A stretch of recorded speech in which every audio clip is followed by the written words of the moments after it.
এই যে আমরা দেখতে পাচ্ছি আগামীতে একটা নির্বাচন, যদিও সবার মনে সন্দেহ সংশয়, টেলিভিশনে প্রোগ্রাম করতে যাই, ইঞ্জিনিয়ারের সাথে দেখা হয়, ইভেন শ্রমিক বলে ভাই নির্বাচনটা হবে তো ঠিকঠাক মতো, আসলেই কি ভোট হবে? আপনারা যে আশায় আছেন, গণসংযোগ করতেছেন, সো এই অনিশ্চয়তা কিছুটা সরকারের কারণে তৈরি হয়েছে। একটা সেটেল ইস্যু, জুলাই সনদ দেখেছেন, স্বাক্ষর হয়েছে ঢাকঢোল পিটিয়ে, বৃষ্টির মধ্যে ছাতা ধরে সবাই স্বাক্ষর করেছে। সেইটার পরে দেখেন আবার এই জুলাই সনদ নিয়ে কি একটা জটিলতা তৈরি হলো। তার বোঝা যাচ্ছে যে সরকারের কর্মকাণ্ডে পরিস্থিতি একটু ঘোলাটে হচ্ছে, আর তার সুযোগ নিয়ে এই যে আমাদের পতিত ফাঁসির শক্তি ওই বাসে আগুন দেওয়া শুরু করছে, মানুষের মাঝে আতঙ্ক সৃষ্টি করার জন্য মেডিকেলের সামনে গুলি করে মানুষ মারা শুরু করছে।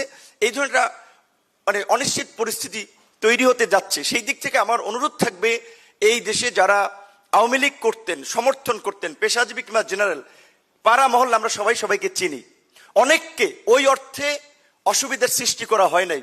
কিন্তু আপনারা যদি ভেবে থাকেন যে তার মানে আপনারা আবার রাজনীতিতে সক্রিয় হয়ে দেশকে একটা নৈরাজ্যের দিকে নিয়ে যাবেন, আমরা বসে বসে থাকবো, সেটি কিন্তু আর থাকবো না।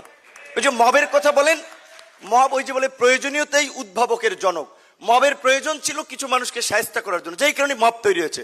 ভালো মানুষকে তো মব কেউ হয়রানি করে নাই।